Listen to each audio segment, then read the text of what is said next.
Donc Marianne Paulin, vous êtes consultante chez Vertigolab, qui est un cabinet de conseil qui vient de lancer le fonds de dotation WaterShift. Et donc vous allez nous en dire un petit peu plus dès que vous aurez un micro. Alors, donc Marianne Paulin, vous avez la parole.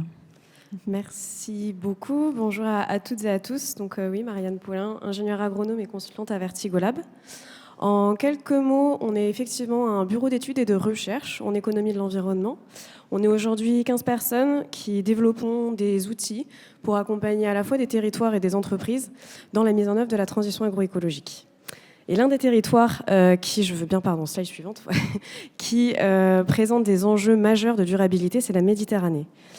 Donc 2 chiffres. Aujourd'hui, 40% de la population manque d'eau et près de la moitié des cours d'eau se situent dans un mauvais état écologique, ou en tout cas n'atteignent pas les seuils tels que demandés par la directive 4 sur l'eau.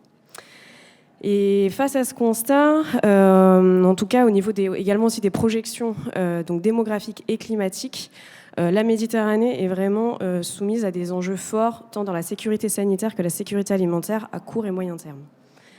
Et donc, on a essayé, nous, de comprendre pourquoi, quelles étaient réellement, en fait, derrière les causes. Et il se trouve que l'agriculture représente 60% des quantités totales prélevées à l'échelle du bassin méditerranéen. En creusant davantage, c'est vraiment donc l'irrigation aujourd'hui, les pratiques d'irrigation peu efficientes qui génèrent donc autant d'impact sur la ressource en eau.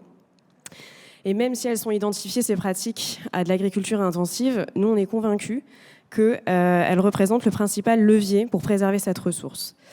Et donc, on a porté cette conviction et elle a été entendue et soutenue par la Fondation MAVA, qui est donc spécialisée depuis plus de 30 ans dans la conservation des écosystèmes en Méditerranée. Et grâce à cette collaboration et cette confiance, est né le projet WaterShift, qui vise donc à réduire l'impact de l'irrigation en Méditerranée. Et WaterShift aujourd'hui, c'est d'abord un premier travail d'identification de pratiques agricoles, donc aujourd'hui des plus ciblées, donc on en a entendu, merci pour la présentation des pitchs et des solutions, jusqu'à des solutions beaucoup plus systémiques, où là on va vraiment réinterroger la proposition de valeur des entreprises agricoles et également celle des exploitations et des agriculteurs.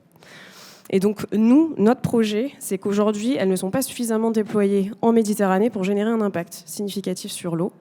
Et le mécanisme de financement aujourd'hui identifié, qui est celui du fonds de dotation, vise du coup vraiment à soutenir de manière solidaire la transformation des entreprises agricoles et des exploitations à l'échelle de la Méditerranée. Donc en 2021, aujourd'hui, on a 2 partenariats avec des arboriculteurs et des viticulteurs à l'échelle du bassin méditerranéen. Et on continue donc à rassembler des partenaires techniques et des partenaires financiers qui seraient prêts et en tout cas à nous rejoindre pour poursuivre cette aventure ensemble WaterShift. Donc si ça vous dit, n'hésitez pas à venir me voir. Donc je vous remercie pour votre écoute et bonne journée. Merci beaucoup Marianne Paulin.